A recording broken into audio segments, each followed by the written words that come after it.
अस्सलाम वालेकुम स्टूडेंट्स। आज हम नेक्स्ट चैप्टर स्टार्ट कर रहे हैं एंडोक्राइन फिजियोलॉजी में, जो कि है हमारे पास गोनेडल हार्मोन और इनकी इनहिबिशंस वगैरह डिस्कस करेंगे। अगेन ये चैप्टर इंपॉर्टेंट भी नहीं है, इतना इंटरेस्टिंग भी नहीं है, लेकिन हाँ हमारे सिलेबस का पार्ट है, तो एक बार हम इसको जरा गो थ्रू कर लेते हैं। सो बेसिकली हमने गोनेडल हार्मोन्स के बारे में पढ़ना है और आपको थोड़ा बहुत कॉन्सेप्ट तो होगा कि गोनेडल हार्मोन्स कौन से हैं जो गोनेड से गोनेड्स में प्रोड्यूस होते हैं और सिक्रीट होते हैं। अब गोनेड्स जो है वो डिफरेंट तरह के हैं, मेल्स में और फीमेल्स में। फीमेल्स में जो गोनेडल या रिप्रोडक्टिव ऑर्गन है वो हमारे पास क्या है, ओवरी है। ठीक है, ओवरी कौन से हार्मोन बनाती है? ओवरी दो बनाती है, एस्ट्रोजन और प्रोजेस्टेरॉन, और इन्हीं की डिटेल्स हमने पढ़नी है। एस्ट्रोजन और प्रोजेस्टेरॉन के नॉर्मली ये क्या करते हैं, कम होंगे तो क्या होगा, ज्यादा होंगे तो क्या होगा। ठीक है, दूसरी बात है कि मेल्स में टेस्टीज होती हैं, रिप्रोडक्टिव ऑर्गन, और टेस्टीज क्या प्रोड्यूस करती हैं, एंड्रोजन, या जिसे हम क्या भी कहते हैं टेस्टोस्टेरॉन भी। तो हम इन दोनों की फार्माकोलॉजिकल एस्पेक्ट्स आज पढ़ेंगे। उससे पहले ये जो पैरा है, इस पैरे के अंदर इसने ये बात की हुई है कि स्टेरॉइडल हार्मोन है जो ओवरी के अंदर बनता है, टेस्टोस्टेरॉन और एस्ट्रोजन, और टेस्टीज में testosterone.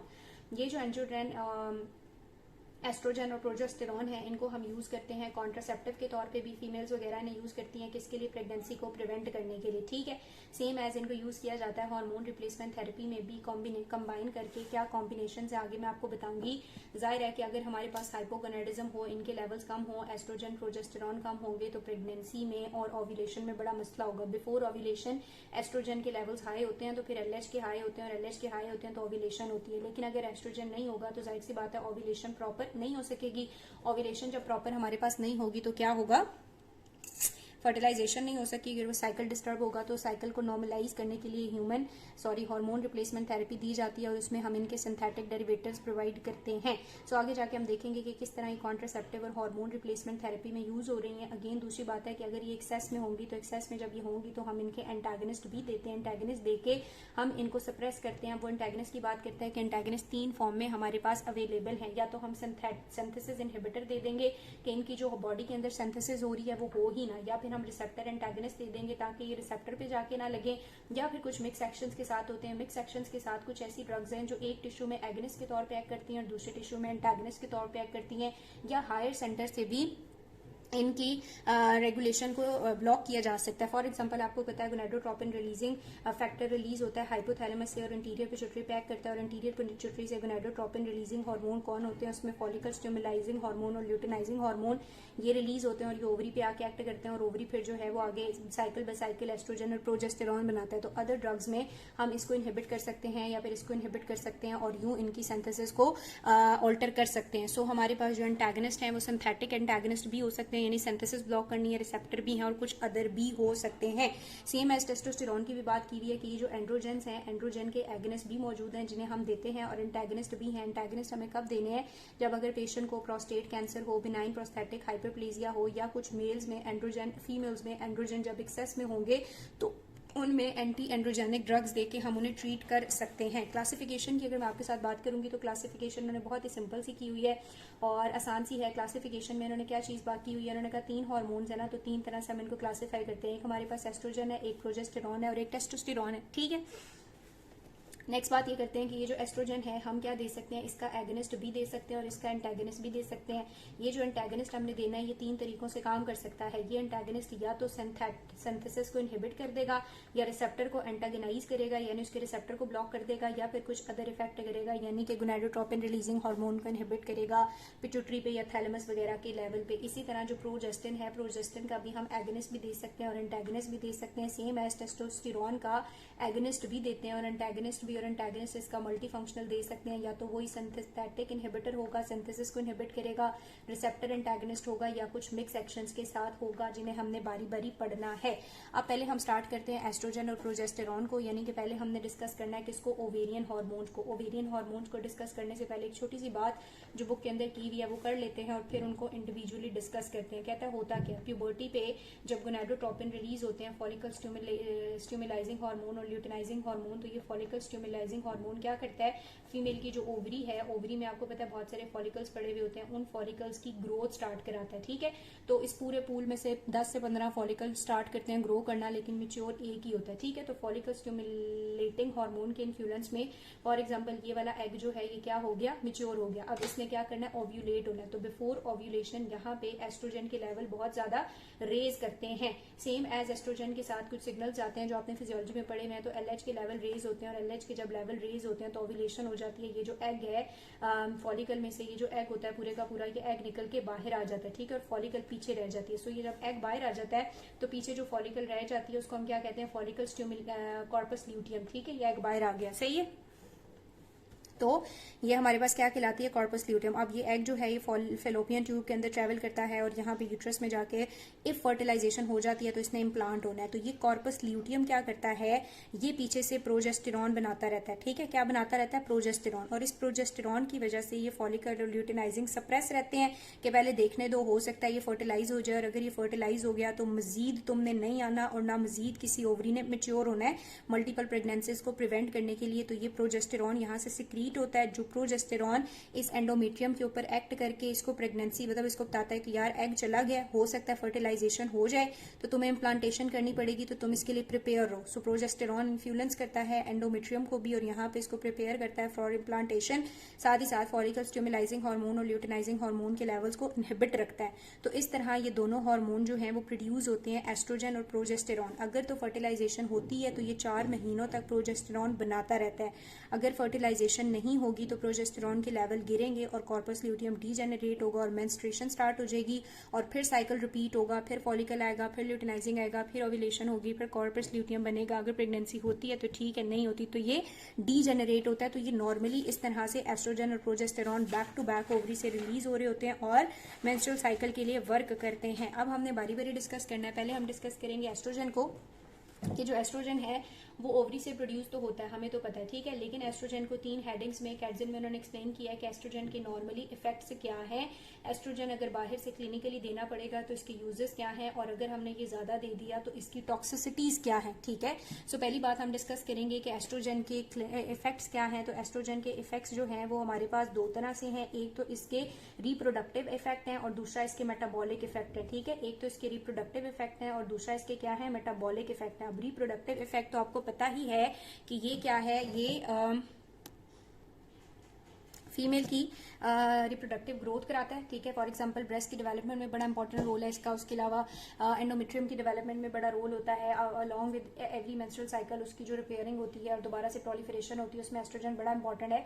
So female reproductive development में ये बड़ा इंपॉर्टेंट होता है, ठीक है। फीमेल रिप्रोडक्टिव डेवलपमेंट में इसका बड़ा रोल है। दूसरी बात ये है कि जो रिप्रोडक्टिव ऑर्गन्स होते हैं, स्पेशली जो जेनिटल स्ट्रक्चर्स होते हैं, उनकी ग्रोथ कराता है। आफ्टर प्यूबर्टी उनका साइज एकदम इंक्रीज हो जाता है, जैसे वजाइना है, यूट्रस है, यूट्राइन ट्यूब्स वगैरह हैं, तो वजाइना, यूट्रस हो गया, यूट्राइन ट्यूब है, उनकी ग्रोथ में आफ्टर प्यूबर्टी इन्वॉल्व होता है। और सेकेंडरी सेक्सुअल कैरेक्टरिस्टिक्स भी ये डेवलप करता है। सेकेंडरी सेक्सुअल कैरेक्टरिस्टिक्स में आफ्टर प्यूबर्टी जिस तरह से फीमेल की ब्रेस्ट में चेंजेस आते हैं, हिप बोन में चेंजेस आते हैं, पेल्विस वगैरह में, तो ये उन सेकेंडरी सेक्सुअल कैरेक्टरिस्टिक्स को डेवलप कराने में भी बड़ा इंपॉर्टेंट रोल प्ले करता है, ठीक है। मेटाबॉलिकली इसके क्या रोल है, मेटाबॉलिकली ये है कि ये प्रोटीन के लेवल्स को बढ़ाता है, ठीक है, प्रोटीन की सिंथेसिस को इंक्रीज करता है, बोन रीजॉर्प्शन को डिक्रीज करता है, और ये बोन रीजॉर्प्शन को डिक्रीज करता है, इसको हम क्लिनिकली यूज भी करते हैं, यानी बोन का जो ब्रेकडाउन है उसको प्रिवेंट करता है। अब कुछ लोगों में बोन का ब्रेकडाउन बहुत ज्यादा हो रहा होता है, ऑस्टियोपोरोसिस होती है, तो उनको फिर हम एस्ट्रोजन दे के बोन की रिजॉर्प्शन को या ब्रेकडाउन को प्रिवेंट कर सकते हैं। नेक्स्ट बात ये है कि ये कोएगुलेशन कराता है। कोएगुलेशन भी इसका एक रिस्क फैक्टर के साथ रिलेट होता है, क्योंकि इसमें कोएगुलेशन कराने की एबिलिटी ज्यादा है। तो अगर हम पेशेंट को देंगे तो उसमें थ्रोम्बोएम्बोलिज्म और स्ट्रोक और एमआई वगैरह के रिस्क को बढ़ा देता है।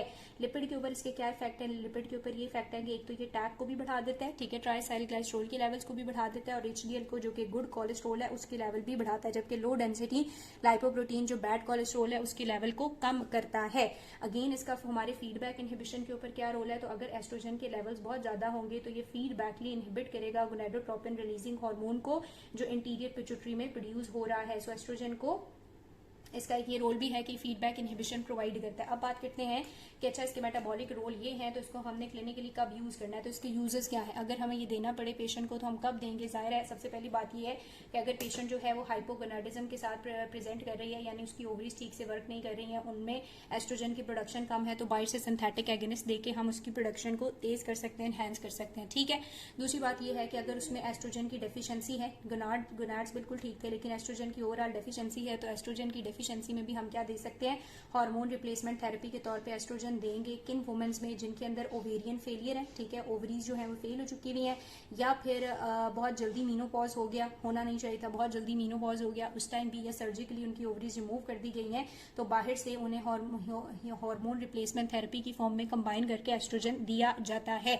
नेक्स्ट बात, जैसे मैंने आपको बताया कि अगर किसी में एक्सेसिव बोन का ब्रेकडाउन हो रहा हो यानी ऑस्टियोप्रोसिस हो, तो क्योंकि ये बोन की रिब्जॉर्प्शन को इनहिबिट करती है तो उस पेशेंट को भी हम एस्ट्रोजन दे सकते हैं। ठीक है, अब बात करते हैं इसकी टॉक्सिसिटीज की या रिस्क फैक्टर की। रिस्क फैक्टर या टॉक्सिसिटीज ये हैं क्योंकि एस्ट्रोजन जो है वो बहुत ज्यादा एंडोमेट्रियम पे काम करता है और उसकी प्रोलिफरेशन करता है, तो एक्सेसिव प्रोलिफरेशन करा के ये एंडोमेट्रियल कैंसर कॉज करा सकता है। ठीक है, सेम एज ये ब्रेस्ट पे भी एक्ट करता है और ब्रेस्ट की डेवलपमेंट करता है, सो ब्रेस्ट कैंसर के भी रिस्क है ज्यादा इसमें। ये एंडोमेट्रियल कैंसर, ब्रेस्ट कैंसर कर सकता है।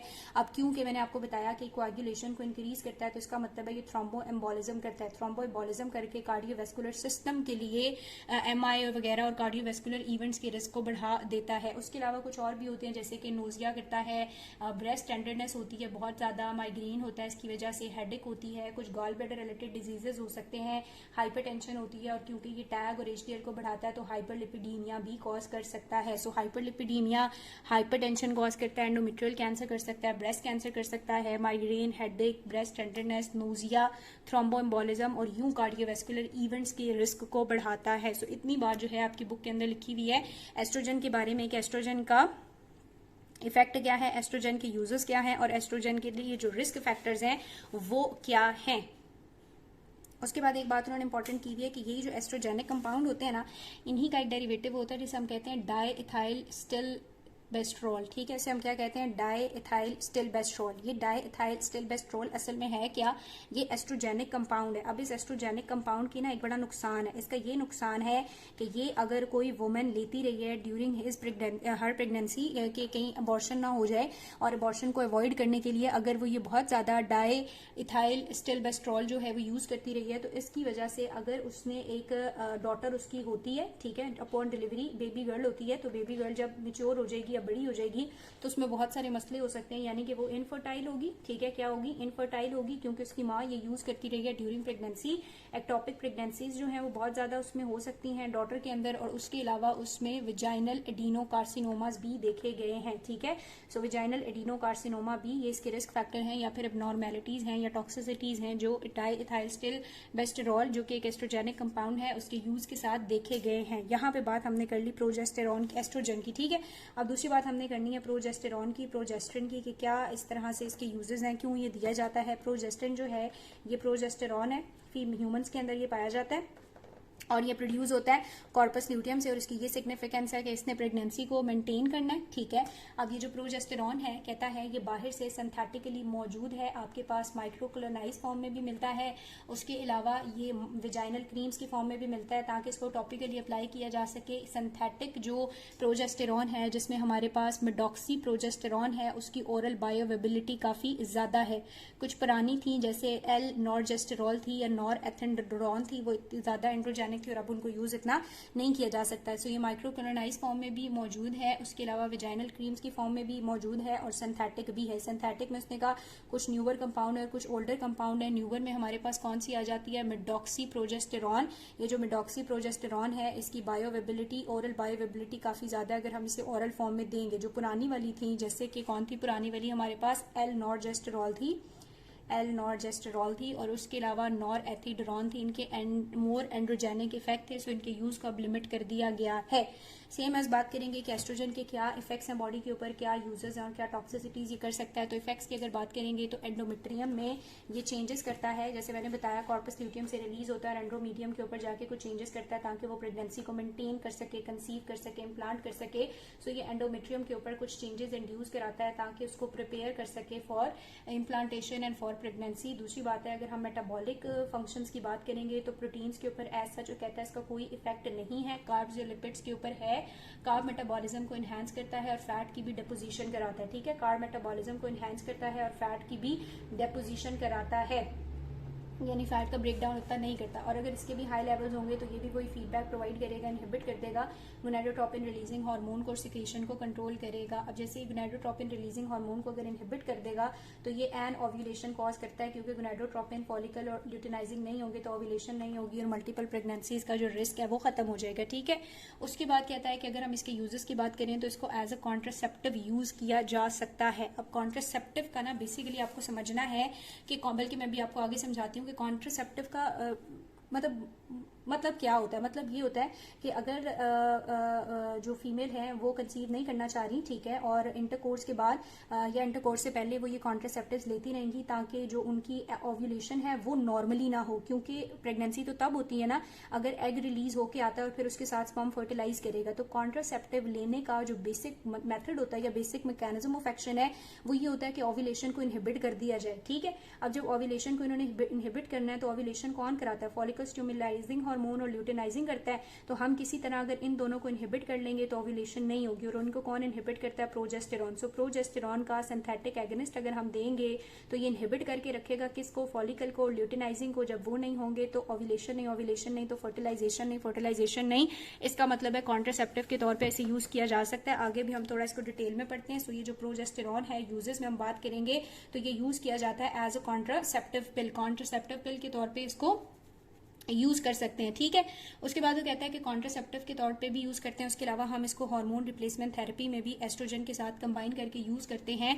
जब इसको कंबाइन करके यूज करते हैं तो एंडोमेट्रियम और ब्रेस्ट कैंसर के जो रिस्क है वो काफी ज्यादा कम हो जाते हैं। एंडोमेट्रियम के काफी कम होते हैं लेकिन ब्रेस्ट कैंसर के इतने रिस्क फैक्टर कम नहीं होते। ठीक है जी, और इसका फायदा क्या है कि प्रेगनेंसी को मेंटेन करता है। अबॉर्शन वगैरह को भी इनहिबिट करने के लिए इसके वो दिए जाते हैं, सिंथेटिक एगनिस्ट वगैरह दिए जाते हैं। इसकी टॉक्सिसिटीज क्या होंगी अगर इसके एडवर्स इफेक्ट जो हमें देखने पड़े तो वो क्या होंगे?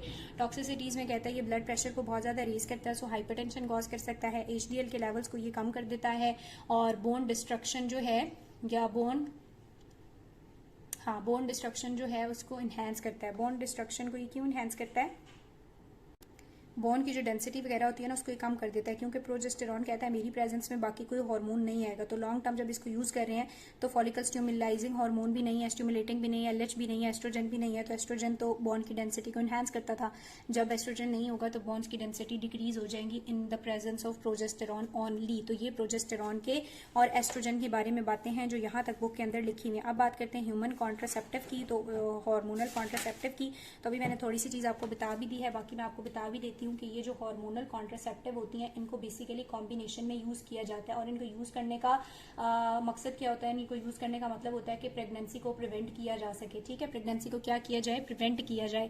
अब कहता है कि ये जो ओरल या हार्मोनल कॉन्ट्रासेप्टिव है बेसिकली इनमें प्रेफर करते हैं कि एस्ट्रोजन और प्रोजेस्टेरॉन का कॉम्बिनेशन यूज करें। क्या करें? एस्ट्रोजन और प्रोजेस्टेरॉन का कॉम्बिनेशन यूज करें, लेकिन सिर्फ प्रोजेस्टेरॉन भी यूज की जा सकती है। ये डिफरेंट फॉर्म्स में अवेलेबल है, यानी ये ओरल पिल्स की फॉर्म में अवेलेबल है, लॉन्ग एक्टिंग इंजेक्शन की फॉर्म में ये अवेलेबल है, सबक्यूटेनियस इम्प्लांट की फॉर्म में ये अवेलेबल है, ट्रांसडर्मल पैच की फॉर्म में भी अवेलेबल है, विजाइनल क्रीम या रिंग्स की फॉर्म में भी ये अवेलेबल है, और इंट्रायूट्राइन डिवाइसेस की फॉर्म में भी वो ट्यूब वगैरह होती है वो इंसर्ट की जाती है विजाइना से अंदर, तो इंट्रायूट्राइन डिवाइसेस की फॉर्म में भी ये अवेलेबल है। ठीक है, अब इनको है वो डिफरेंट कॉम्बिनेशन में हम यूज कर सकते हैं। दो तरह के कॉम्बिनेशन बताए हुए हैं कि या तो ये हमारे पास मोनोफेजिक होंगी। मोनोफेजिक से क्या मुराद है? मोनोफेजिक से ये मुराद है कि हमारे पास एस्ट्रोजन और प्रोजेस्टेरॉन है और एक फिक्स कांस्टेंट अमाउंट है, और fix constant amount through out the month same amount जो है कांस्टेंट फ्रैक्शन एस्ट्रोजन और प्रोजेस्टेरॉन की यूज करनी है। इसको हम कहते हैं मोनोफेजिक। ठीक है, दूसरी बात है हमारे पास जो है वो कॉम्बिनेशन जो है प्रिपरेशन वो बायफेजिक या ट्राइफेजिक या टेट्राफेजिक भी हो सकती है। बायफेजिक, ट्राइफेजिक या टेट्राफेजिक,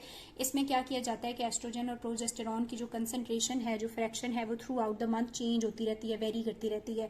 या तीसरा कॉम्बिनेशन हम प्रोजेस्टेरॉन ओनली भी यूज कर सकते हैं। सो कॉम्बिनेशन में या तो आपका मोनोफेजिक है, कांस्टेंट अमाउंट है, वेरिएशन है, या सिर्फ प्रोजेस्टेरॉन को भी यूज किया जा सकता है। ठीक है, उसके बाद ये तो आपको थ्रू आउट द मंथ पूरा कोर्स होता है जो करना पड़ता है लगातार, लेकिन वो कहता है एक हमारे पास होती है पोस्ट कॉइटल कॉन्ट्रासेप्टिव। ठीक है, इनके बारे में सवाल पूछा जा सकता है। पोस्ट कॉइटल कॉन्ट्रासेप्टिव होती है, इनसे क्या मुराद होती है कि एक इंटरकोर्स कर लिया और वो सेफ नहीं था, ठीक है, विदाउट प्रॉपर उसके कर लिया, तो फिर उस टाइम उसको करने का क्या तरीका है प्रेगनेंसी को प्रिवेंट करने का कि विद इन 72 आवर्स ये इमरजेंसी कॉन्ट्रासेप्टिव पिल होती हैं, ECP के नाम से भी होती हैं। ठीक है, इमरजेंसी कॉन्ट्रासेप्टिव पिल्स होती हैं जो विद इन 72 आवर्स अगर ले ली जाएं तो ये प्रेगनेंसी को इनहिबिट करती हैं, जबकि ये तो एक पूरा कोर्स है जो पूरे महीने के लिए चलता है। लेकिन पोस्ट कॉइटल कॉन्ट्रासेप्टिव कौन सी हैं जो इमरजेंसी में यूज़ की जाती हैं और इनके साइड इफेक्ट्स थोड़े कम हैं, एस्ट्रोजन प्रोजेस्टेरॉन या दोनों का कॉम्बिनेशन भी हम इनमें भी यूज़ कर सकते हैं। सिर्फ एस्ट्रोजन, सिर्फ प्रोजेस्टेरॉन और दोनों का कॉम्बिनेशन भी कहता है सिर्फ प्रोजेस्टेरॉन यूज़ करेंगे तो साइड इफेक्ट के जो रिस्क हैं वो कम हो जाएंगे। तो ये बात उसने यहाँ से यहाँ तक की हुई है कि आप क्या कर सकते हो, या तो इनको कॉम्बिनेशन में यूज़ करते हो थ्रू आउट द मंथ, जिसमें मोनोफेजिक है, बाईफेजिक है या प्रोजेस्टेरॉन ऑनली है, या फिर ये पोस्ट कॉइटल भी होती हैं यानी जो इमरजेंसी में within 72 hours after intercourse ली जाती हैं। इनमें भी सिर्फ एस्ट्रोजन, सिर्फ प्रोजेस्टेरॉन या सिर्फ दोनों का कॉम्बिनेशन भी यूज़ किया जा सकता है। नेक्स्ट चीज़ आ जाती है हमारे पास कि इनका मैकेनिज्म ऑफ एक्शन क्या है। तो मैंने आपको बताया इनका मैकेनिज्म ऑफ एक्शन ये होगा कि इन्होंने ओव्यूलेशन को इनहिबिट करना है ताकि एग बाहर आए ना और फर्टिलाइजेशन ना और प्रेगनेंसी हो ही ना। दूसरी बात है कि ये इफेक्ट करती हैं सर्वाइकल जो म्यूकस ग्लैंड है उनको भी, उसके अलावा एंडोमेट्रियम को भी, ठीक है, और फिलोपियन ट्यूब को भी, क्योंकि फिलोपियन ट्यूब ने मूवमेंट करनी होती है और एग जो है वो पास करता है, लेकिन ये क्या करती हैं उसकी फंक्शंस को भी काफ़ी ज़्यादा ऑल्टर करती हैं, इनहिबिट करती हैं, सप्रेस कर देती हैं और यूँ प्रेगनेंसी को प्रिवेंट करा के रखती हैं, ठीक है। तो ये इनका मैकेनिज्म ऑफ एक्शन है। अब इनके यूजेस जो हैं वो इनको हमने कहाँ पे यूज़ करना है, ना सिर्फ ये बात है कि हम इनको एज एन कॉन्ट्रासेप्टिव पिल्स ही यूज़ करते हैं, इनके और भी बहुत सारे फ़ायदे होते हैं। और इनके क्या फ़ायदे होते हैं, इनको एक्ने को रिमूव करने के लिए कॉम्बिनेशन की फॉर्म में हेयर स्यूटिज्म के लिए यूज़ किया जाता है, या डिसमेनोरिया के लिए भी यूज़ किया जाता है, एंडोमेट्राइटिस के लिए भी यूज़ किया जाता है, ओवेरियन सिस्ट है, ओवेरियन एंडोमेट्रियल कैंसर है, या फिर हमारे पास कोई भी पेल्विक इन्फ्लेमेटरी डिजीज़ है, एक्टोपिक प्रेगनेंसीज वगैरह के केसेस हैं, तो उन सारे केसेस में ये कॉन्ट्रासेप्टिव पिल्स यूज़ की जाती हैं और इनके फ़ायदे होते हैं। इनके नुकसान क्या है, टॉक्सिसिटी क्या है। टॉक्सिसिटीज़ इनकी ये हैं कि एक तो ये थ्रोम्बोएम्बोलिज्म करती हैं, थ्रोम्बोएम्बोलिज्म करके ये एमआई के रिस्क और स्ट्रोक के रिस्क को बढ़ा देती हैं। दूसरी बात ये है कि एस्ट्रोजन अगर बहुत ज़्यादा आप यूज़ करोगे तो ब्रेस्ट कैंसर की जो रिस्क फैक्टर है वो इंक्रीज़ हो जाता है। और थर्ड बात ये है कि इनके यूज़ की वजह से अब नॉर्मल ब्लीडिंग हो सकती है, ठीक है, और स्किन या वेट गेन ख़राब होता है और कुछ इस तरह की चीज़ें जो आप रीड करेंगे तो आपको आसानी से समझ आ जाएंगी। सो यहाँ तक हमने एस्ट्रोजन पढ़ा, प्रोजेस्टेरॉन पढ़ा और ये पढ़ा कि इन दोनों को कंबाइन करके कॉन्ट्रासेप्टिव की फॉर्म में यूज़ किया जाता है डिफरेंट कॉम्बिनेशंस में, जिसके क्या फ़ायदे शायदे हैं वो हमने पढ़ लिए। इसको एक रीड दे दें, अपनी यूनिवर्सिटी के साथ कंसर्न करें कि उन्होंने इसमें से आप लोगों को क्या पढ़ाया है और उस मुताबिक फिर इसको तैयार कर लें।